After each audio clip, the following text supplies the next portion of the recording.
Hey guys, this Webeo is an extension on my last Webeo. Now extension you may ask? Well, if you want to learn the full gist of what I'm doing, please watch the first part of this mega Webeo, which was a high-speed rail link connecting the cities of Quebec and Montreal. This Webeo, as you may probably see, is an extension on that same high-speed rail route from Montreal to Toronto with a stop at Ottawa. Now I think this line is vital not just to increase the economies of Toronto and Montreal, and not to mention Ottawa, which is a capital city of Canada, but also to make Canada more globally competitive. Canada is the only G7 nation without any high-speed rail whatsoever, and I think connecting the cities along the St. Lawrence and Great Lakes corridor of Canada, which houses more than half its population, is vital for such a competitive nation to remain competitive. So let's get into a little summary of this line itself. One can travel from Montreal to Ottawa in 30 minutes. Ottawa to Toronto will take 1 hour and 25 minutes. The entire journey from Montreal to Toronto will take 1 hour and 55 minutes.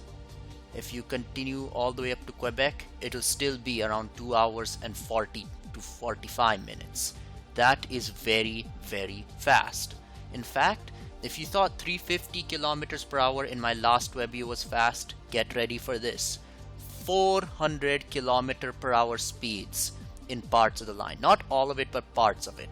Not to mention, there are quite a bit scenic parts of this line as well. So if you enjoy scenery of the Canadian Highlands, this route will take you there as well. So this line goes through Montreal, goes through Ottawa. Now I chose Ottawa as a portion where this line goes because it is a capital of Canada, and I believe it's the 7th or 8th largest city. It's not that much smaller than Quebec, and to omit it from this line would be a great not fulling use of resources, if you know what I mean, because Ottawa would anyways be only like 30 miles off course or 50 kilometers off course. Why not just make the line go up there? It wouldn't add that much time to the overall travel time, especially given the speed of this line that already is there, as in would be there anyways. So before we get to the actual Webeo, I'm going to go through the colors again because I just introduced these new colors in the last Webeo. So blue is existing track segments. They may be unelectrified, but all that needs to be done is to electrify them. Green is new track segments. So they could be curve straightening. They're really all just curve straightening in a way. I don't have some big 20 to 30 kilometer long new alignment, especially in this Webeo. But these are just new alignments that will allow the high speed to continue through all sections of the line. Yellow is existing alignment, but it has to be widened from 1 track to 2 tracks. So this would allow more capacity on the line. So with that out of the way, let's begin. So, yes, this looks interesting, right? Kind of like the Greek letter lambda.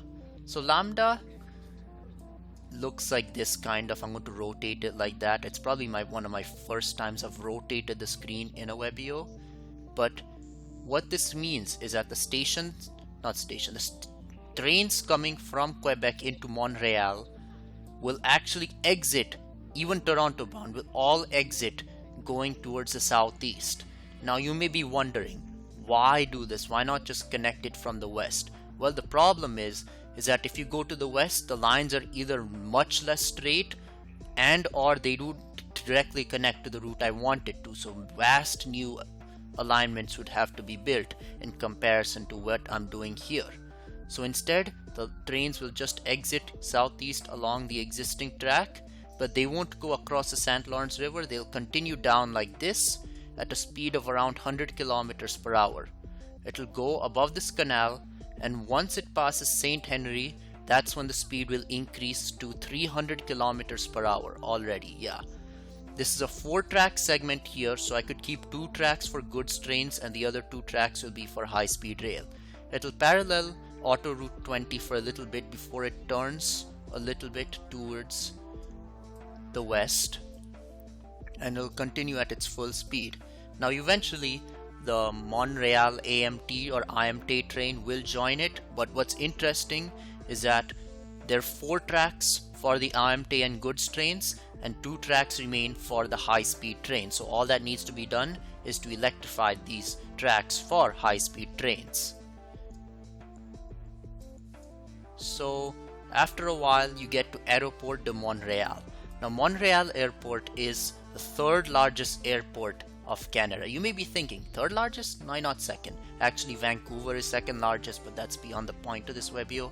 Anyways, this is still a major airport and this has multiple functions. One, it allows easy access from Montreal to the airport, so business travelers flying in can easily take a high-speed rail link to go to Montreal within 7 or 8 minutes. Beyond that though, this line also serves the western and southwestern suburbs of Montreal. So in other words, they won't have to drive all the way to Gare Centrale to take a train to, for example, Quebec. On the other hand, they won't have to go all the way here to go to Toronto, for example. They could just make a more local start right there. Now this will be a regional high-speed stop, so only certain trains will stop here, not all, but I do think such a station is vital both for the economy of Montreal and economy of Canada as a whole, not to mention the economic success of such a line. So after Airport de Montréal, it continues along the existing southern 2 tracks, while the northern 3 to 4 tracks are for the existing IMT and goods trains. It continues to parallel Autoroute 20. In fact, the entire route since Quebec has pretty much paralleled Autoroute 20. That will change later on, I promise. So here's some curve straightening that needs to be done. The speed may need to decrease to 250 kilometers per hour, but I think with tilting trains and extensive curve straightening efficiency, this can be 300 kilometers per hour. I don't want a tunnel to go under this area here. So just across the bridge is the next station, Ile Perrot. Now Ile Perrot is on the extreme southwestern end, so this serves more of like the extreme western communities of the Montreal metropolitan area, and similar purpose to the Airport de Montréal station, in that these people won't have to drive to another station to get on the trains. So more people will be using the train and it will be more locally serving. Also, as I said, this will be a regional high-speed stop and not an ultra high-speed stop. So the ultra high-speed trains, which only stop at Montreal, Gare Centrale, Ottawa and Toronto Union Station, will not stop here, as I just said with my last phrase. So after Ile Perrot, it will continue at 300 kilometers per hour, some slight curve straightening as the IMT system ends, and right after that, this is where 400 kilometer per hour speeds start. Now if trains cannot run at that speed by then based on the technology of trains themselves, 350 is very doable, but I want this to be 400 because this is all existing dual track, but more importantly, it is a straight shot for around 40 to 50 miles. You enter Ontario using this exact segment right here. So we're just in Ontario. I can stop using my French accent as I try to. Montreal becomes Montreal, though I'll probably still try using Montreal once in a while just for fun. But anyways, this is all existing. No curve straightening needs to be done at all. However, just west of Apple Hill, this is where it gets interesting. The line exists and connects to a later part of the line, so in theory, I could make a continuous 400 km per hour section. However, in the scope of this Webeo, I wanted to serve all the communities, and Ottawa is not too far away, so I thought it was worth it to route the line north and then south along the existing tracks over there. Now in the future, I may propose a high-speed link that bypasses Ottawa altogether, but Ottawa will be both a regional and ultra high-speed stop, so I don't think there'll be much point in trying to bypass it at this point. If it's seen that there's excessive demand for bypassing Ottawa, I may consider a line going like this, but as of now, no. So this will be new alignment for around 5 kilometers and it'll join the other line up here.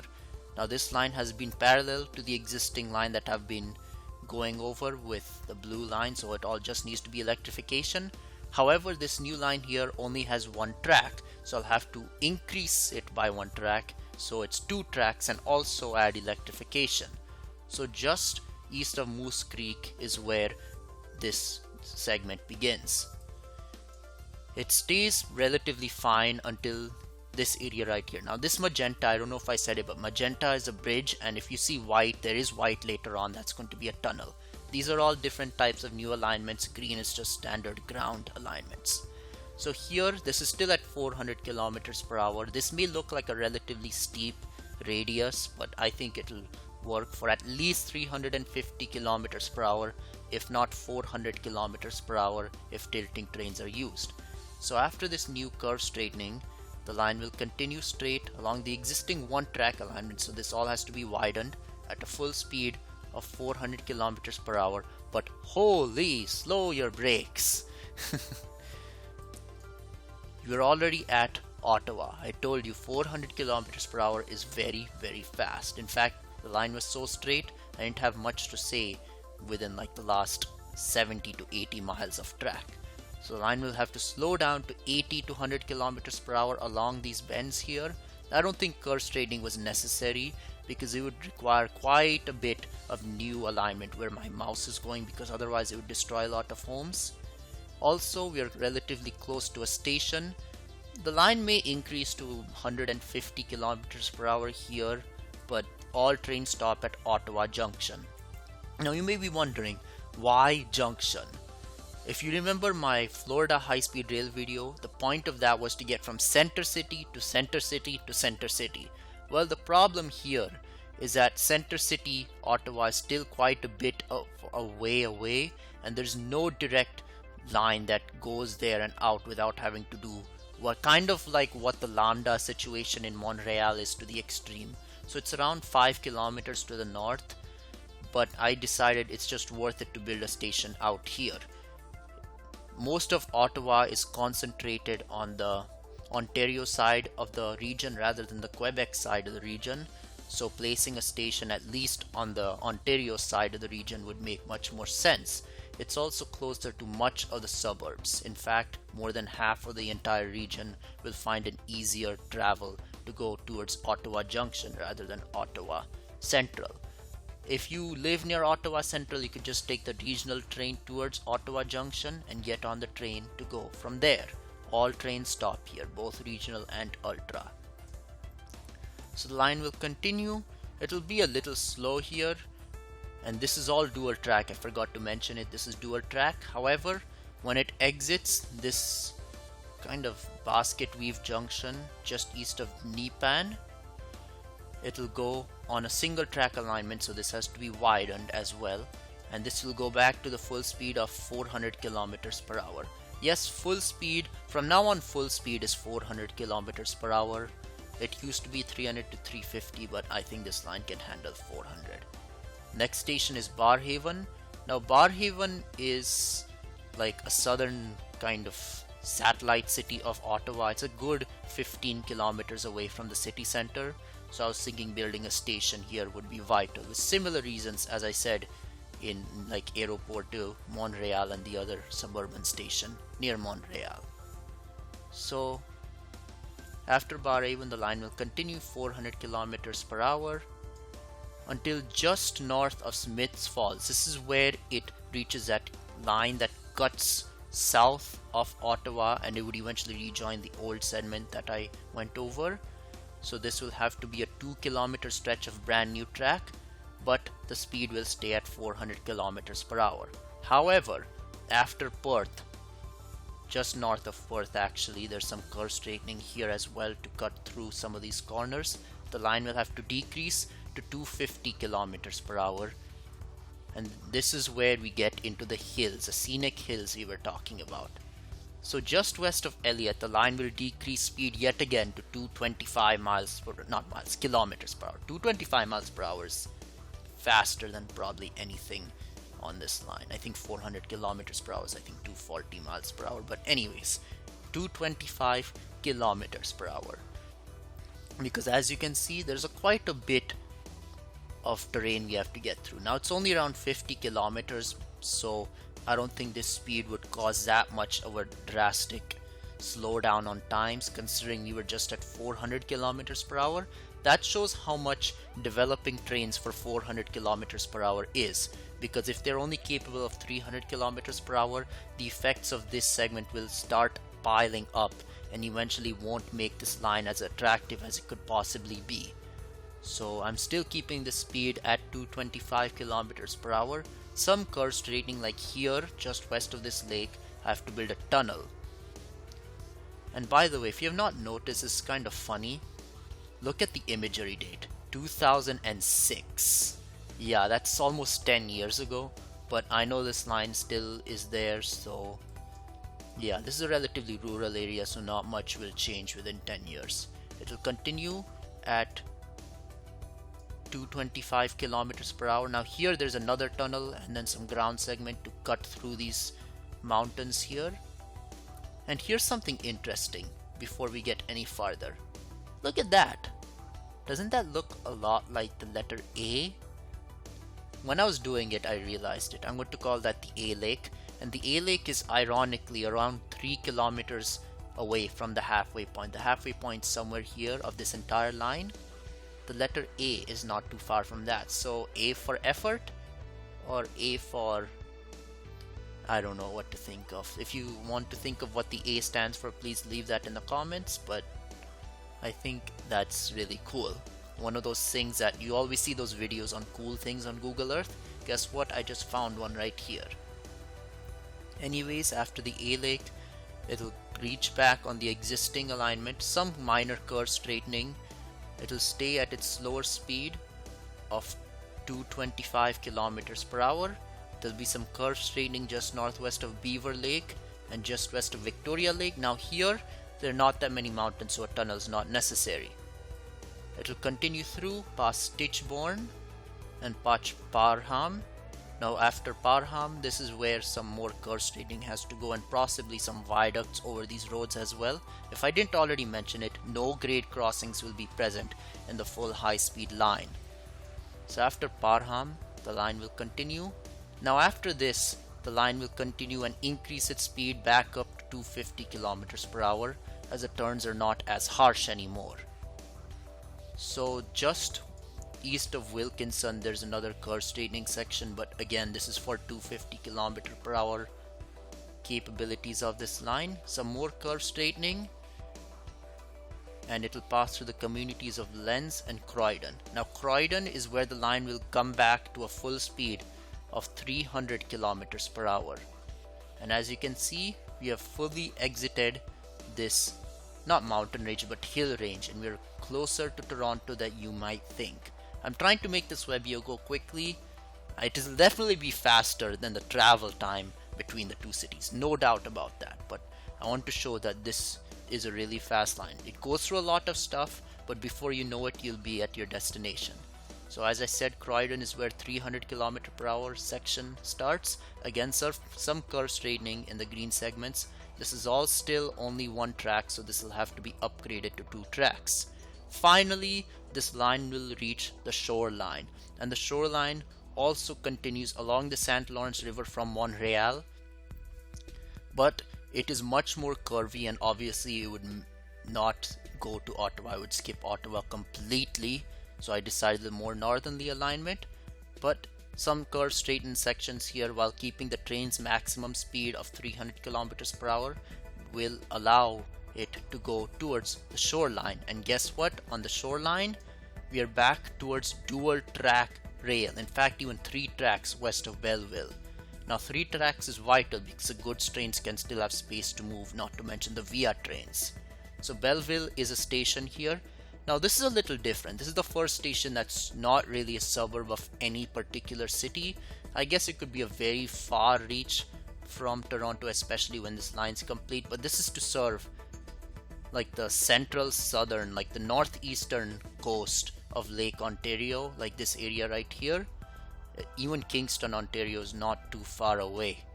So I thought that building a station here is vital to serve the local community and again increase the overall ridership of this line. The line will continue at a full speed of 300 kilometers per hour. It may have to slow down to 250 kilometers per hour on the curves near just north of Astra, but besides that, it's full speed. Now, just west of Astra, the line will increase back to, you guessed it, 400 kilometers per hour. Now, here it's a little different. There are two tracks, like two sets of dual tracks. One of them is used currently for goods trains and the via trains. However, that ironically is the one I propose a high-speed line on. So what I'm going to do is a via train will be moved to the other pair of tracks because that has more curves, the via and good trains. But for them, they don't go at that high of a speed, so it wouldn't matter. All that really needs to be done is relocation of stations. But I do think the existing via train tracks should be given towards the high-speed train tracks. There's another pair of tracks just to the south of this alignment. So if you get alarmed in that you realize this is a via pair rather than the unused pair, don't get worried really. I know this will have to be done to make it work. So at a full speed of 400 kilometers per hour, it just passed south of Brighton. Now this is parallel to Canada 401. Now this is said to be the busiest highway in eastern North America. I believe the busiest highway in all of North America is Interstate 405, also known as a 405 freeway, just west of Los Angeles. But this will eventually, especially west of Toronto, we're not getting there in this Webeo unfortunately, but west of Toronto this becomes like an 18-lane freeway. So the line will continue 400 kilometers per hour, like right on the shores of Lake Ontario, so you could get some scenic views along the way, unlike the highway where it's still like a good 2 to 3 kilometers away. Now just east of Coburg, this is where speeds will decrease, but speeds will decrease quite a bit.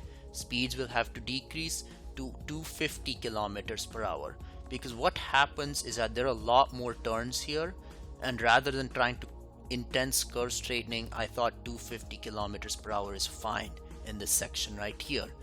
It won't drastically reduce the speed or increase the time required, but the amount of cost required to build the project will dramatically go down. I tried to quote my exact statement, as I said, from my New York to Boston high-speed train video. Very similar concept. I tried to, even here, like this place here, I could have very well built a really long tunnel. It would not save that much time in the general gist of things, and Canada's transportation system would anyways render this much faster than any type of bus or even plane in most cases. In my original Webeo between Springfield and Worcester, very similar case here, I decided why not just go at around 200 to 225 kilometers per hour through the hills. Intense curve straightening, but not that much, not that many tunnels especially. Use existing tracks as much as possible. You'll save yourself a lot of time, and also the line will open much faster. So with that out of the way, Coburg, another town on the northern banks of Lake Ontario. Now this will be another regional high-speed stop. Nothing much to explain here, just again serving the local communities.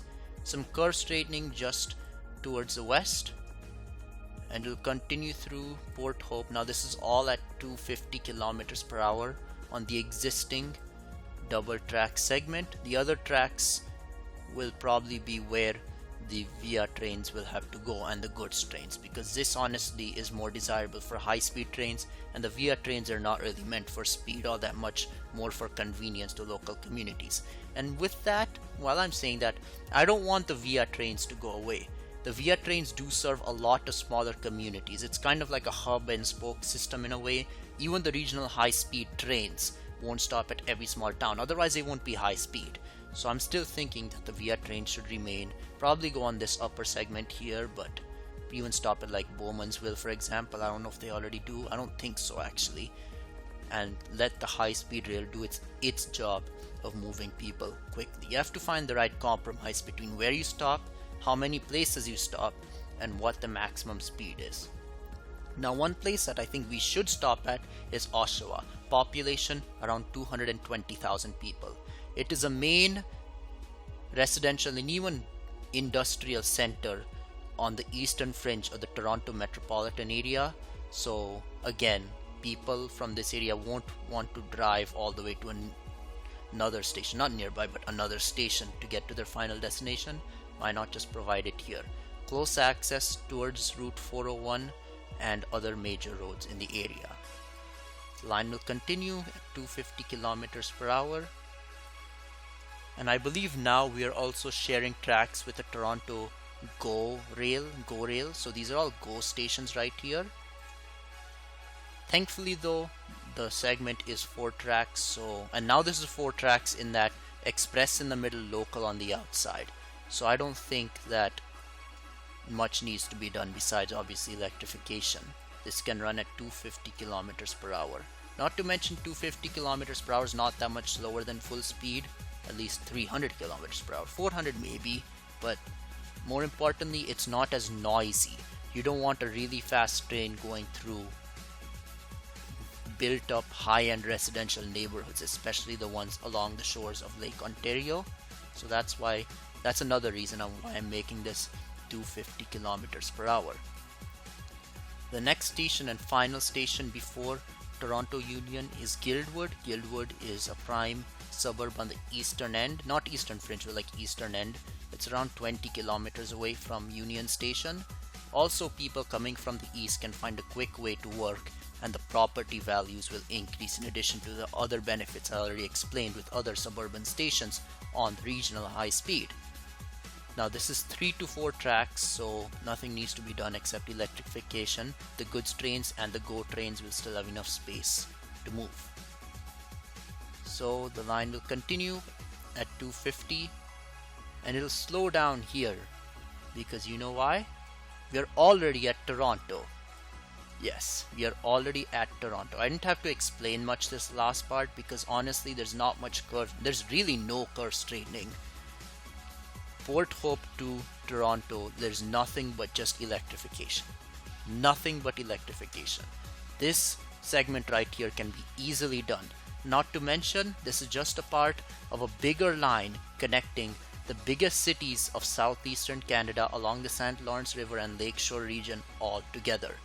Lots of existing segments used. Some may have to be widened, but a very small percentage of this entire line will have to be brand new segments. I believe 5 to 6%. Quite a bit more, around 30 to 40% will have to be widened to 2 tracks, but besides that, even then, you're still looking at around half is just electrification and it's good to go. That's about it of this Webeo. By the way, I'm going to be going to India in the next, actually tomorrow I'm leaving. Probably by the time this video is uploaded, it'll be today I'm leaving. But anyways, I won't be able to make another Webeo for around 3 weeks, so that's why I was rushing with it. I wanted to get something big and let my viewers digest it and see the possible benefits and harms of such a line. So that's why I decided to get the Canada high-speed rail done in one shot. I was also thinking splitting up the Webeo between Montreal and Ottawa and then Ottawa to Toronto, because as you can probably see, this was a relatively long Webeo, but I do think that it was worth it doing it in one shot. 2 largest cities in one Webeo, I think that will just resonate more with my viewers and just the community as well. Thank you for watching. Goodbye. I'll see you when I come back from India.